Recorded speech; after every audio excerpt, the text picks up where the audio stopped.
Vocês têm um roteiro aí, é? Temos sim. Então, beleza? Pode começar. Então, professor, muito bom dia. Desde já a gente agradece muito pela oportunidade de estar com a gente, contribuindo. Esse é um trabalho da disciplina de Direito e Movimentos Sociais da Universidade Federal da Bahia, que é ministrada pelo professor Maurício Azevedo. E aí, de início, a gente pede que o professor possa se apresentar e aí, a partir dessa apresentação, possa estar falando um pouco qual a sua participação junto ao Movimento Sem Terra, qual a sua trajetória no movimento e aí, a partir disso, fazendo uma pequena análise histórico-conjuntural, tanto da sua vida enquanto militante, também do movimento do MST em si. É uma pergunta bastante complexa, né, porque envolve um memorial, mas eu vou tentar resumir as coisas. Então, bom dia, para mim é um prazer muito grande conversar com vocês, sobretudo, né, por conta assim, do trabalho que vocês estão realizando, do projeto que vocês estão construindo aí, de estudar Direito e Movimentos Sociais, e também pela relação que eu tenho com o professor Maurício. Então, é uma grande satisfação estarmos aqui nessa conversa. Bom, sobre a minha trajetória e a relação com o movimento, eu tenho talvez uma questão existencial que me liga ao movimento social, porque eu sou trabalhador rural, eu sou oriundo de família de pequenos produtores rurais do interior da Bahia, e já na adolescência tive alguma militância aí pela pastoral rural, PJMP, Pastoral da Juventude Meio Popular da Igreja Católica, e isso, juntando o aspecto existencial, mas essa formação talvez tenha me dado essa aproximação com as lutas sociais. E fui para São Paulo estudar Direito, a graduação foi por lá, na rede privada, e já na graduação eu fiz estágio com o movimento social urbano, de moradia. Eu atuei na defesa da posse urbana sem teto, problemas de locação, de cortiços, ocupações de grande dimensão e social, favelas em São Paulo, e para mim o aprendizado foi muito, muito rico. E ainda antes de terminar o curso, eu me ingressei numa rede de advogados, que é a RENAP, Rede Nacional de Advogados Populares. Também conheci a ADR, já me filiei à ADR, Associação de Advogados de Trabalhadores Rurais do Estado da Bahia. E, de modo que, logo que eu terminei o curso de Direito, eu fui convidado a advogar para o MST aqui na Bahia. Para mim foi uma experiência extraordinária, do ponto de vista da advocacia, da defesa destes trabalhadores, no aspecto da posse e, sobretudo, na defesa dos direitos humanos, por conta do processo de criminalização dessas lutas, que é muito grande, um problema de compreensão. Nós vivemos num país que é demarcado pelo patrimonialismo. A questão da terra no Brasil é uma questão histórica, e esses movimentos enfrentam esse problema. E a reação do lado oposto é no sentido da manutenção deste modelo. Então, são questões limites que a gente encontra por aí. Para advogar nesses temas não é simples, porque por mais que do ponto de vista do recorte jurídico, legal, técnico, as questões não sejam complexas, mas elas se transformam em questões complexas pela política. Então, nós temos aí situações diversas, que acabam se complicando por questão de ordem mesmo de concepção política, de ordem ideológica. Então, o movimento está inserido na luta política. E participar disso, para mim, é uma satisfação muito grande, porque a gente aprende muito. Eu acho que há uma questão de formação humana, de participar desse tipo de atuação, de advocacia. A experiência, para mim, foi e continua sendo, porque eu estou na academia, mas não deixei a advocacia, não obstante a academia me consumir meu tempo, mas mesmo assim eu continuo advogando, ainda em demandas que envolvem essas questões agrárias do Estado da Bahia. E aí, junto a isso, professor, a gente, vendo a história do professor, junto à militância que o professor desenvolve junto a essa área, e aí a gente pede agora que o senhor possa fazer e nos contar um pouco, fazer uma análise conjuntural histórica do movimento social, do movimento sem terra, no Brasil de maneira geral e especificamente tendo em vista a sua luta aqui na Bahia? Bem, o movimento Sem Terra, acho esse espaço-tempo nosso aqui é muito apertado para dar conta de uma pergunta dessa complexidade, né? Mas o que eu posso dizer é que esse movimento ele nasce, né, desta contradição da história da formação da questão agrária no Brasil. Então, nós temos aí toda uma questão que é construída partindo do processo da colonização que nega os direitos dos povos autóctones aqui no Brasil, né, os povos indígenas, né, os povos originários, e isso tudo é desconsiderado. Então, eu costumo dizer que o primeiro instrumento de direito internacional que é utilizado aqui no Brasil, na colonização, é o Tratado de Tordesilhas, né? Vai assegurar a coroa portuguesa se colocar como proprietária de todo esse vasto território aqui, negando totalmente o que existia aqui. É como se não existisse um direito indígena, como se não existisse uma política indígena das tribos. Isso tudo é negado, então. Introduzido posteriormente aí o trabalho compulsório, né, mão de obra escrava, trazida da África, dentro de toda uma lógica da colonização, que não temos condição de também aprofundar aqui.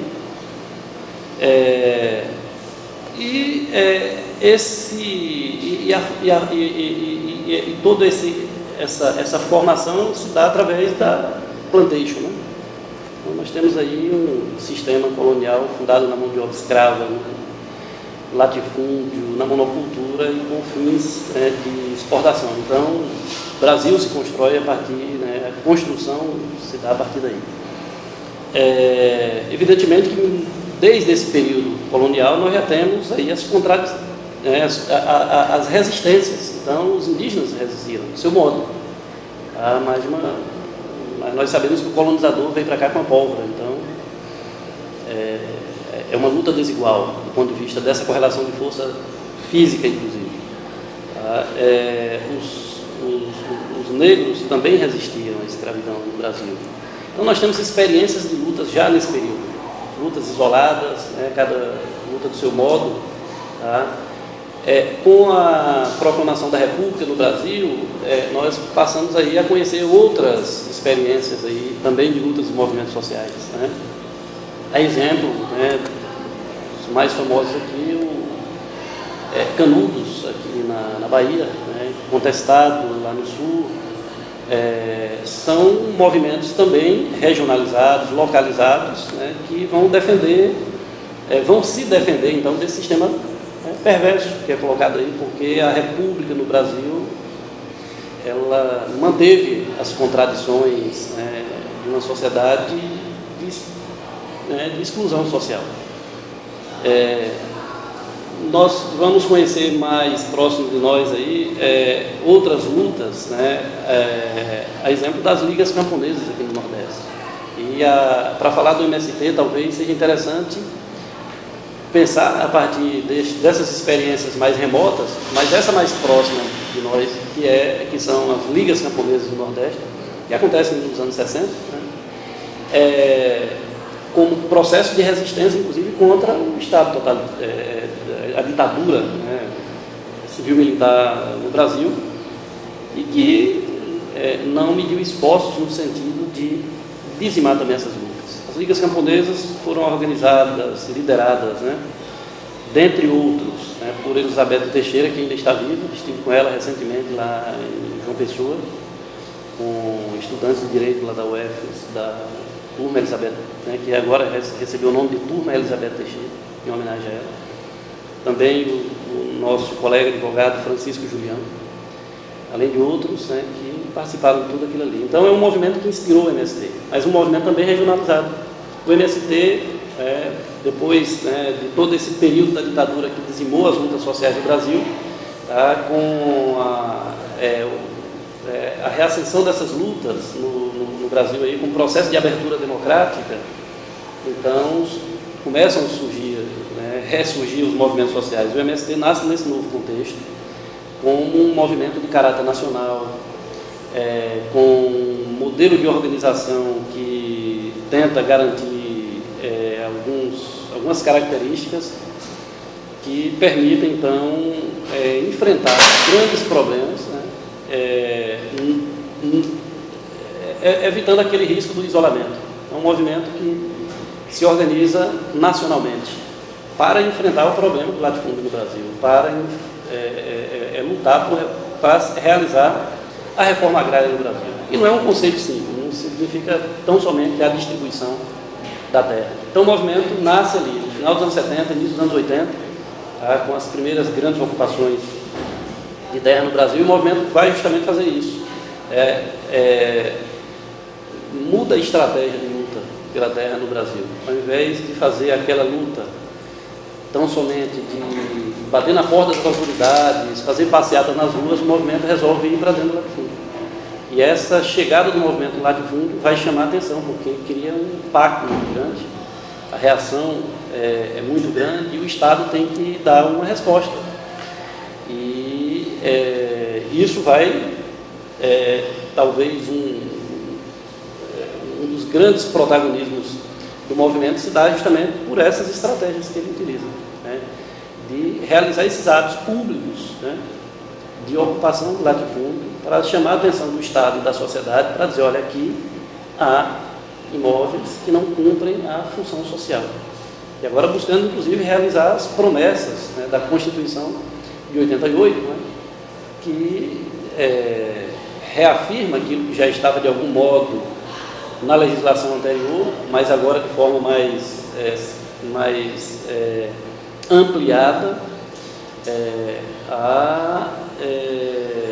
o caráter da função social da propriedade. A propriedade deixa de ser um direito, um privilégio, né? Deixa de ser um privilégio para se transformar num direito de dever.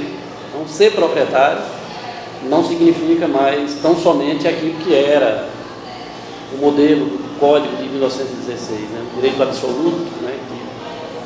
Que entrou no constitucionalismo moderno, com as revoluções burguesas e passa para os códigos, e o Brasil recepcionou isso no Código Civil de 1916, a propriedade como direito absoluto, né? O proprietário usar, gozar e dispor de seus bens da forma que lhe convier, sem ter que dar explicação à sociedade, sem ter que dar explicação ao meio ambiente, né?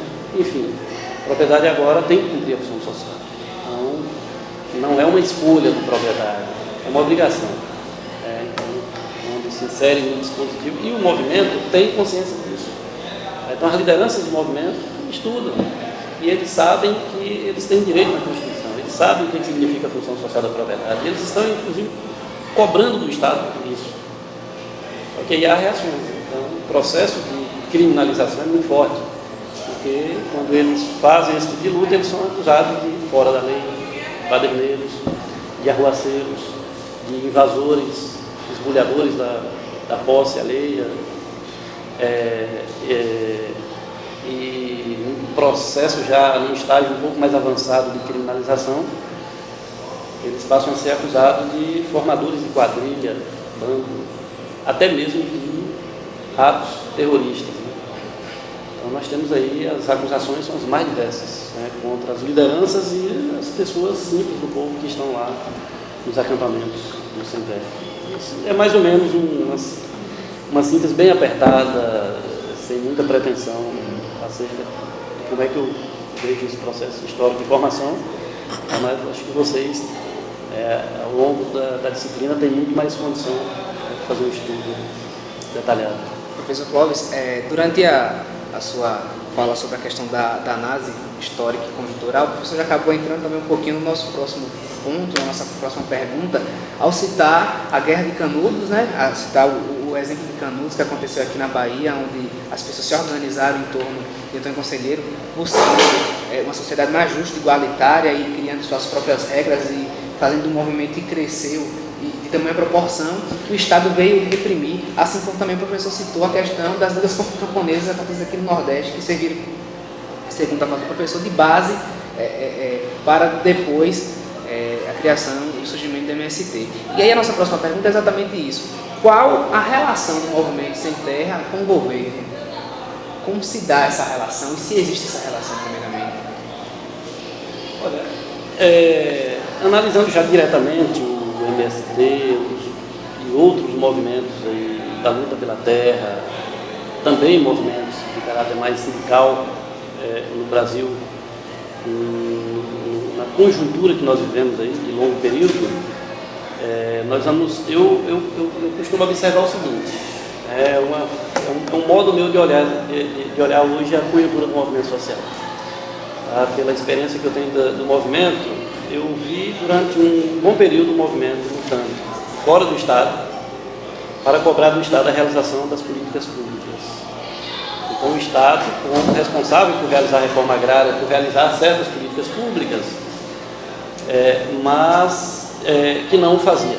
E o movimento, então, vem cobrar do Estado. O movimento com caráter autônomo, fazendo cobrança do Estado. Hoje eu vejo o movimento que continua a fazer isso, mas também faz uma outra coisa que está me chamando a atenção.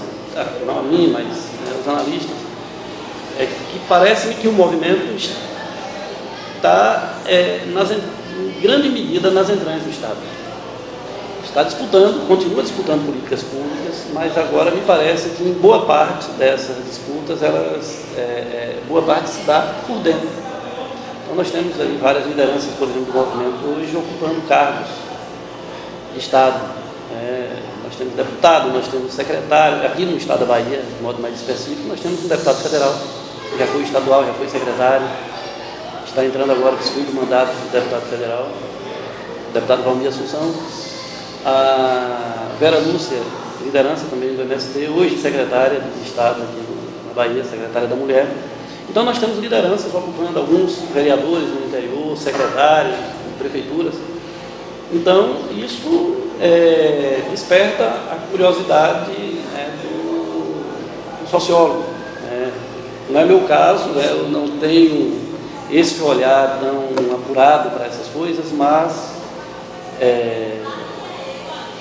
a impressão que me dá é que há uma mudança muito grande no modo como o movimento se relaciona com o Estado. O movimento, na verdade, ele sempre teve essa relação com o Estado, mas que eu via ele mais de fora. E agora eu vejo, em boa parte, ele mais de dentro. Mas é uma transição que me parece que está acontecendo. Eu não vejo o movimento todo dentro do Estado. O movimento continua disputando, agora também com dificuldades.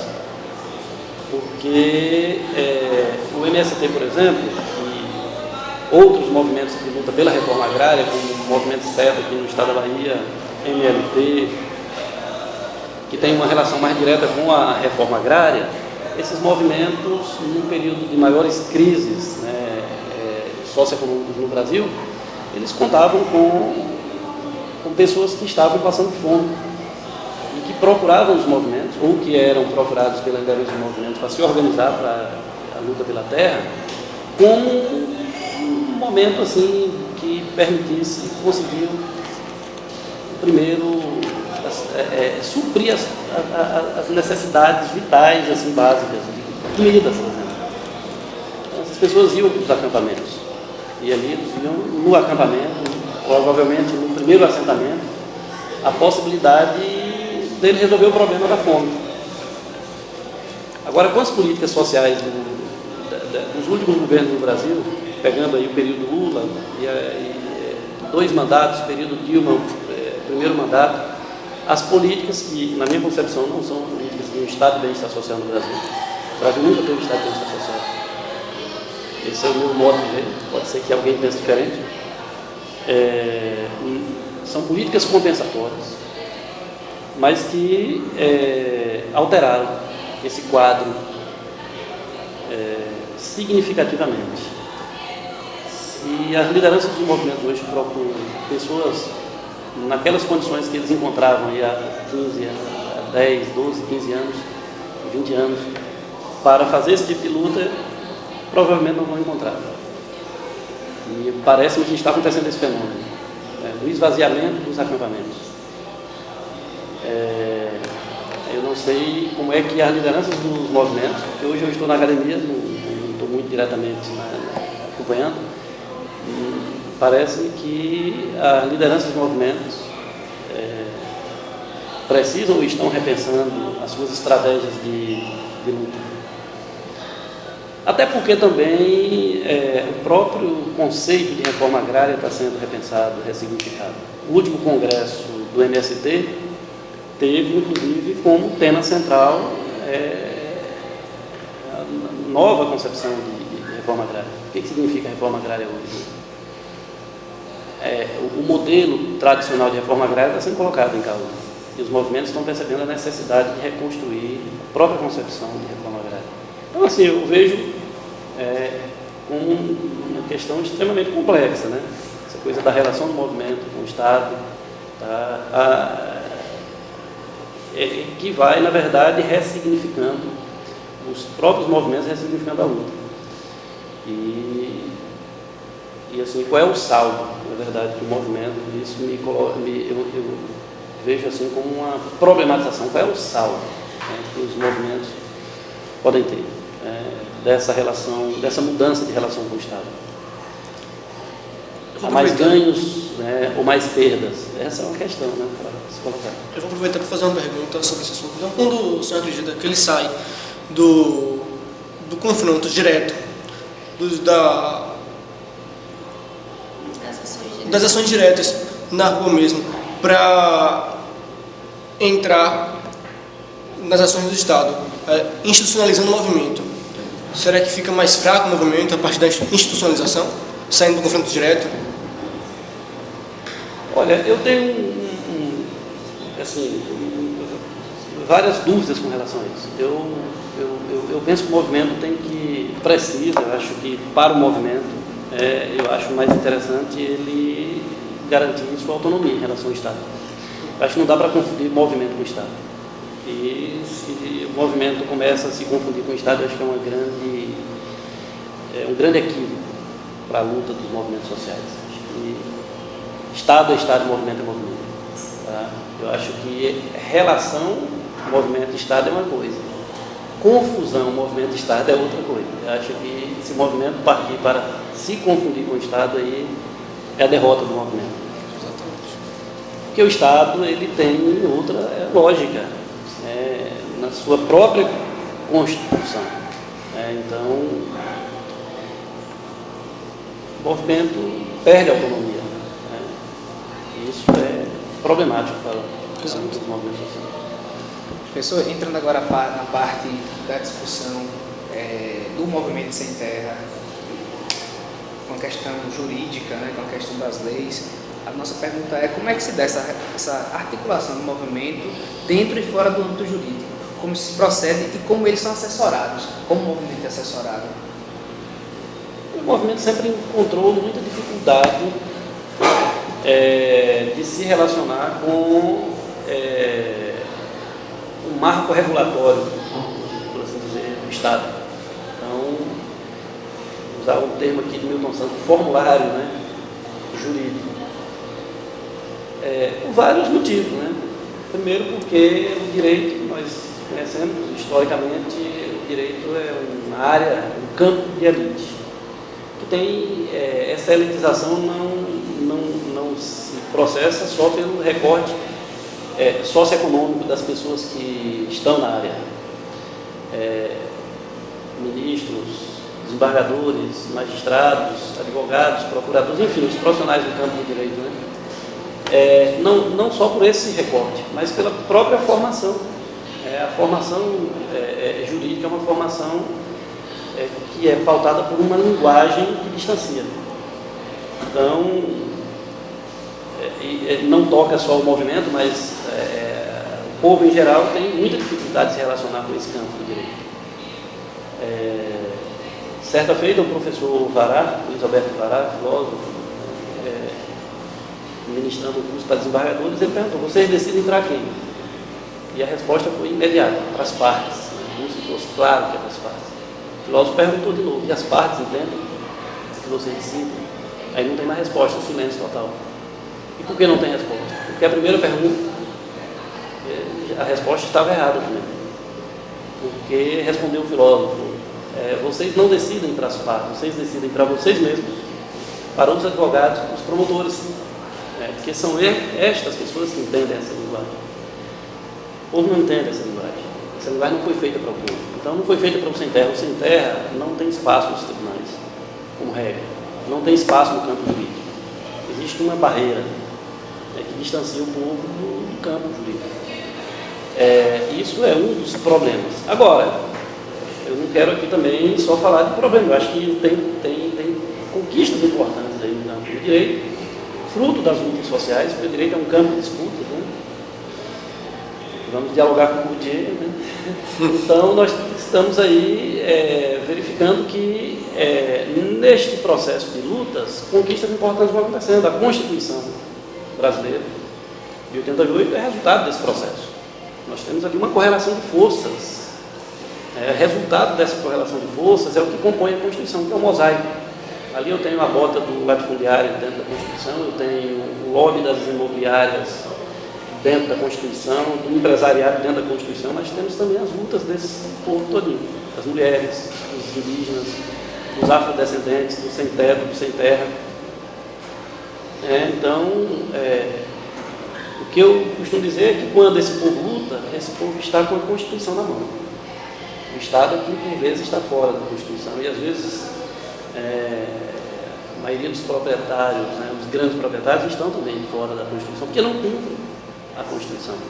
Quando o Estado não realiza as políticas públicas, e a reforma agrária como uma das principais políticas públicas de realização de um Estado de bem-estar social, ele está fora da Constituição. Ele está descumprindo a Constituição. Quando o proprietário não cumpre a função social, ele está descumprindo a Constituição. E o que os movimentos estão fazendo? É cobrando isso. Então, assim, eu costumo dizer, na minha advocacia, nas minhas análises, que o movimento tem a Constituição na mão. E está cobrando que o Estado cumpra a sua parte. Evidentemente que dentro desse processo aí muita coisa pode acontecer. Dentro de um processo de luta, eu não estou dizendo que dentro dos movimentos sociais só existam santos. Né?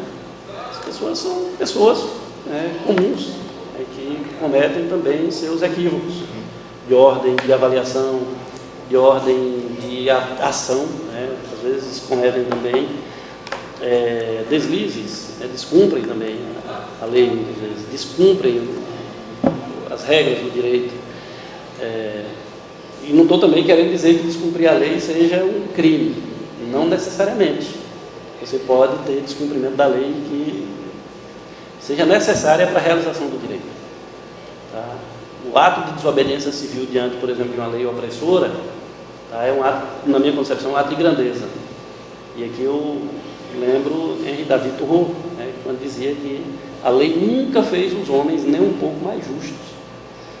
Aí essa obediência cega às leis tem conduzido bem intencionados a mensageiros da injustiça.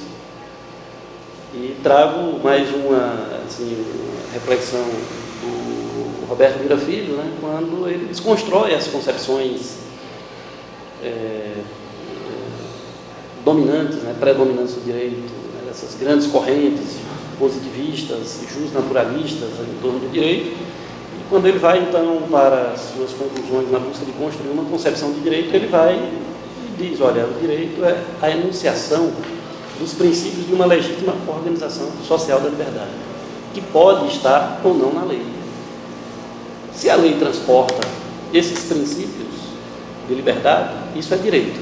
Se a lei não transporta, é antidireito. Eu acho que os movimentos sociais estão lutando justamente para fazer com que, primeiro, nós possamos conseguir cada vez mais leis mais justas e tentar resolver o problema do lixo autoritário que nós temos aí no marco regulatório do Estado. A exemplo da lei de anistia, que está colocada aí. Né? Eu sei que estou fugindo um pouco do tema, mas eu não posso também esquecer do que está acontecendo hoje no Brasil, o lançamento do relatório da Comissão da Verdade, Comissão Nacional da Verdade. E há juristas daquele positivismo formalista que diz, não, a lei de anistia é um caso superado. É exemplo de uma recente declaração de um ministro do Supremo Tribunal Federal. Isso é uma página virada. Eu costumo dizer que, mesmo pós-Constituição de 88, nós temos aí um lixo autoritário que permaneceu no Brasil.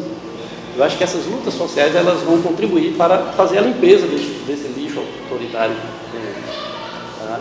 Então, acho que os movimentos, quando lutam por reforma agrária, estão buscando justamente isso, cumprir. E o MST teve um papel importantíssimo no sentido de contribuir para a regulamentação da Constituição Federal, dos dispositivos da Constituição relacionados à reforma agrária, que lá no artigo 5º da Constituição, inciso 22, é garantido o direito de propriedade. Inciso 23, a propriedade atenderá à sua função social. Quando nós partimos para o capítulo da política urbana e, de modo mais específico aqui, da política agrária, agrícola, agrária e da reforma agrária, tá? A Constituição volta, lá nos 184 e seguintes, a tratar dos requisitos da função social e assim por diante. Mas e o procedimento de realização da reforma agrária? Então, precisava de normas regulamentadoras. A luta dos movimentos foi um período importantíssimo, que aí, vejam que a partir de 93 é que o Brasil começa a produzir leis regulamentadoras desses dispositivos da Constituição. E foi justamente um período assim, de ascensão dessas lutas no campo. Tá? Então, há uma produção legislativa aí, tá? No sentido de fazer, de realização da reforma agrária. Procedimento especial, de rito sumário, é uma criação fruto da luta, para a reforma agrária, fruto da luta dos movimentos sociais. Tá?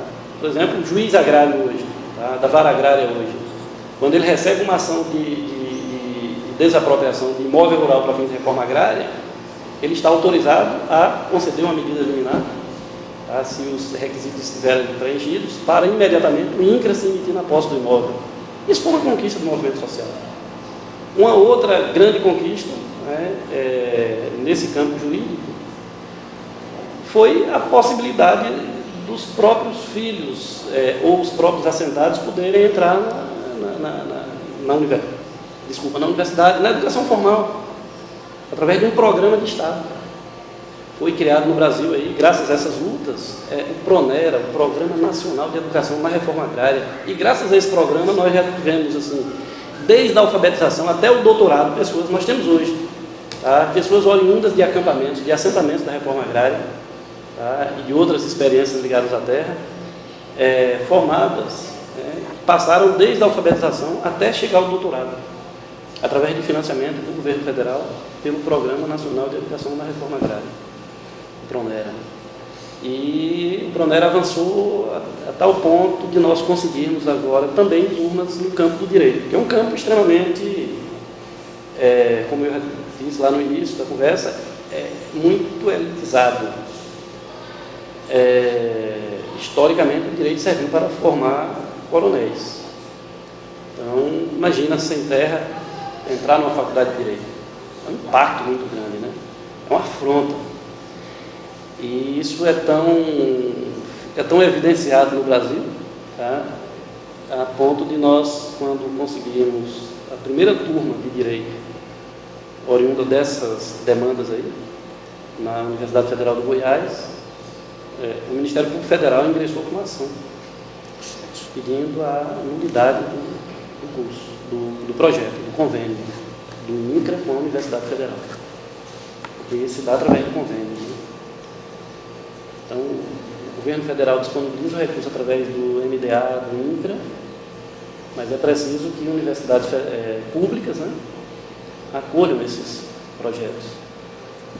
A Federal de Goiás, então, acolheu o primeiro projeto para o curso de Direito e esse projeto sofreu ação judicial. E o Ministério Público entrou com ação com duas teses. A primeira é de que esse projeto fere o princípio da isonomia.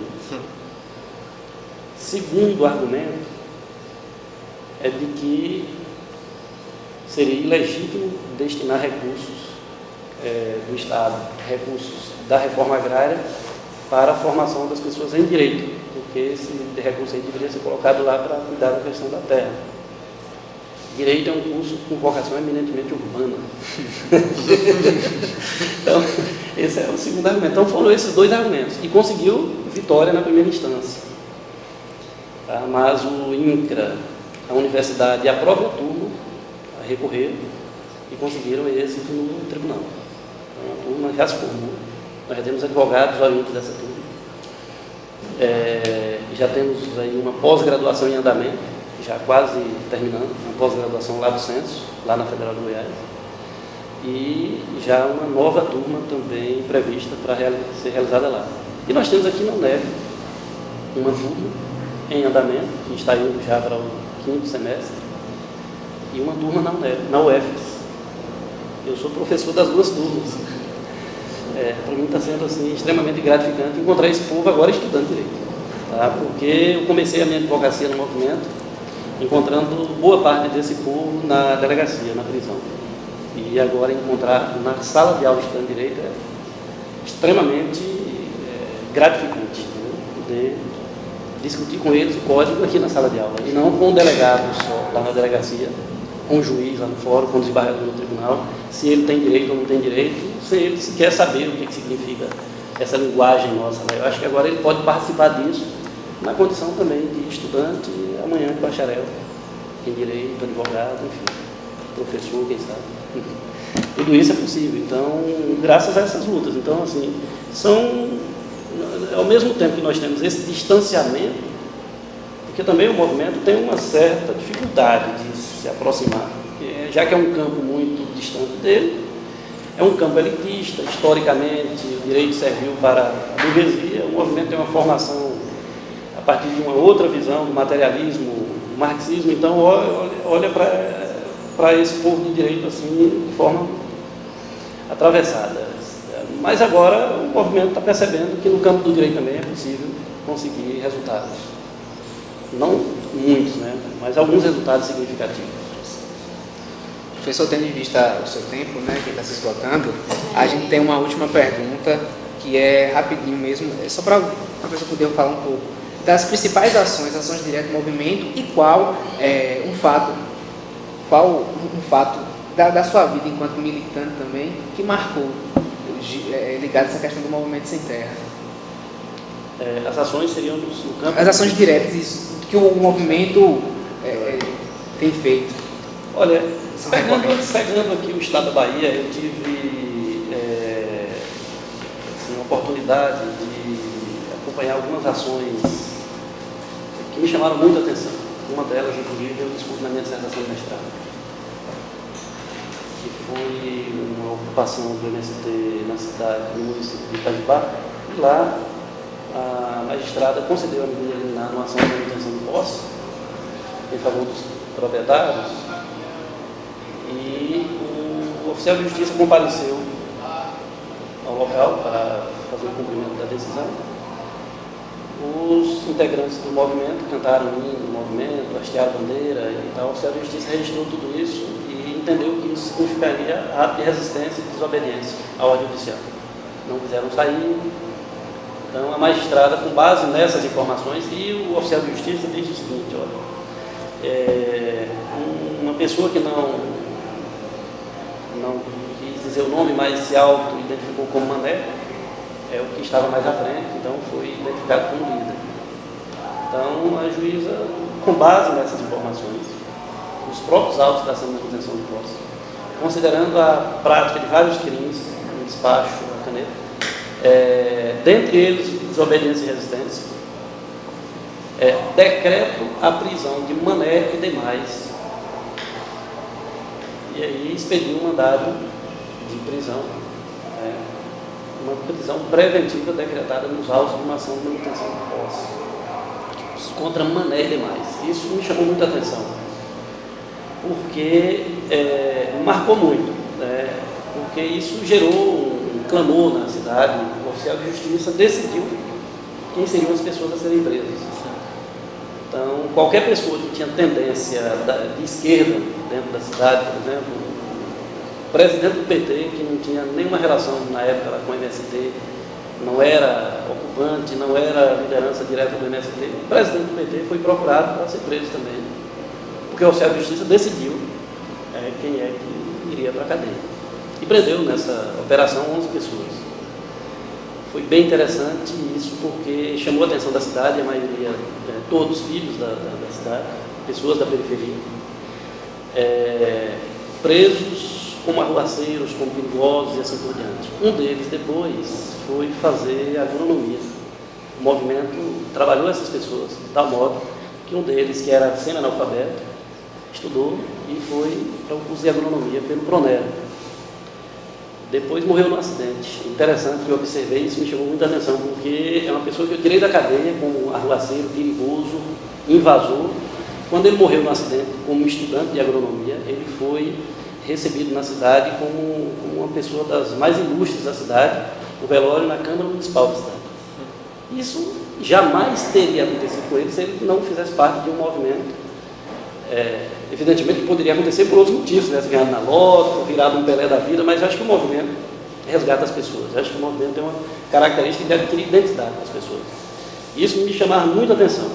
Quando eu ia à delegacia, encontrava as pessoas ali, mesmo descalços, sem terra, é do MST, é do movimento social. Então ele era respeitado por fazer parte de um movimento. Não importa de onde ele veio, se não tem documento de identidade, é do MST, a identidade dele é ser do movimento. Isso foi uma das coisas assim que muito me chamou a atenção. E uma outra coisa que me chamou muita atenção nesse movimento, tá? Isso de modo geral, é quando eu ia aos acampamentos do movimento, eu percebia que a primeira coisa que eles faziam, uma das coisas mais importantes para eles no acampamento, era construir o espaço da escola. Então eu chegava no acampamento, só tinha barraco de lona para cá, barraco de lona para lá, e no meio, um salão, assim, o tamanho dessa sala maior que isso, coberto com lona, com folhas e tal, os banquinhos de pedaço de pau ali, para as crianças e os jovens e os adultos sentarem para estudar. E estudando, o pessoal lá na escola. E eles iam cobrar, quer dizer, a reforma agrária para eles é uma coisa bastante complexa, eles iam cobrar do prefeito do município a colocação de professor ali, dentro daquele acampamento. Então, toda a movimentação na justiça para despejá-los dali, e para eles o que mais importava, o despejo para eles era o que menos importava, o que mais importava para eles era a realização da escola ali dentro daquele acampamento. E quando o prefeito não colocava, eles ocupavam a prefeitura. Ocupavam o prédio da prefeitura para poder forçar o prefeito a mandar professor para aqueles acampamentos. Então isso me chamou muita atenção, como eles priorizam a formação. E eu percebi isso como advogado. Eu entrei no movimento achando que já sabia muita coisa, e eu percebi que o movimento começou a me ensinar muita coisa, pelo exemplo e também pela formação. Participei de vários cursos de formação, também no campo jurídico. Me convidaram para participar de eventos, eu fiquei até um pouco preocupado, porque não sabia o que falar nos eventos às vezes, mas do processo a gente vai aprendendo. Eu vejo o movimento, então, como uma grande escola, uma grande universidade, aberta, né? Universidade popular. Acho que a gente aprende muito isso. Professor, queríamos agradecer do fundo do coração, dizer que foi de muita valia, dizer que foi uma aula para a gente, assim, e vai contribuir muito para o nosso trabalho, e parabenizar pelo trabalho, enquanto professor, enquanto militante e enquanto pessoa, por acreditar na luta e ver isso como um meio de transformação da vida das pessoas que estão em luta de direitos, estão na luta por qualidade de vida e de direitos, não só pessoais, mas direitos coletivos, né? Então, nosso muito obrigado, valeu mesmo. Vocês têm um roteiro aí? Temos sim. Então, beleza? Pode começar. Então, professor, muito bom dia. Desde já a gente agradece muito pela oportunidade de estar com a gente, contribuindo. Esse é um trabalho da disciplina de Direito e Movimentos Sociais da Universidade Federal da Bahia, que é ministrada pelo professor Maurício Azevedo. E aí, de início, a gente pede que o professor possa se apresentar, e aí, a partir dessa apresentação, possa estar falando qual a sua participação junto ao Movimento Sem Terra, qual a sua trajetória no movimento, e aí, a partir disso, fazendo uma pequena análise histórico-conjuntural, tanto da sua vida enquanto militante, também do movimento do MST em si. É uma pergunta bastante complexa, né, porque envolve um memorial, mas eu vou tentar resumir as coisas. Então, bom dia, para mim é um prazer muito grande conversar com vocês, sobretudo, né, por conta do trabalho que vocês estão realizando, do projeto que vocês estão construindo aí, de estudar Direito e Movimentos Sociais, e também pela relação que eu tenho com o professor Maurício. Então, é uma grande satisfação estarmos aqui nessa conversa. Bom, sobre a minha trajetória e a relação com o movimento, eu tenho talvez uma questão existencial que me liga ao movimento social, porque eu sou trabalhador rural, eu sou oriundo de família de pequenos produtores rurais do interior da Bahia, e já na adolescência tive alguma militância aí pela pastoral rural, PJMP, Pastoral da Juventude Meio Popular da Igreja Católica, e isso, juntando o aspecto existencial, mas essa formação talvez tenha me dado essa aproximação com as lutas sociais. E fui para São Paulo estudar Direito, a graduação foi por lá, na rede privada, e já na graduação eu fiz estágio com o movimento social urbano, de moradia. Eu atuei na defesa da posse urbana sem teto, problemas de locação, de cortiços, ocupações de grande dimensão e social, favelas em São Paulo, e para mim o aprendizado foi muito rico. E ainda antes de terminar o curso, eu ingressei numa rede de advogados, que é a RENAP, Rede Nacional de Advogados Populares. Também conheci a ADR, já me filiei à ADR, Associação de Advogados de Trabalhadores Rurais do Estado da Bahia. E, de modo que, logo que eu terminei o curso de Direito, eu fui convidado a advogar para o MST aqui na Bahia.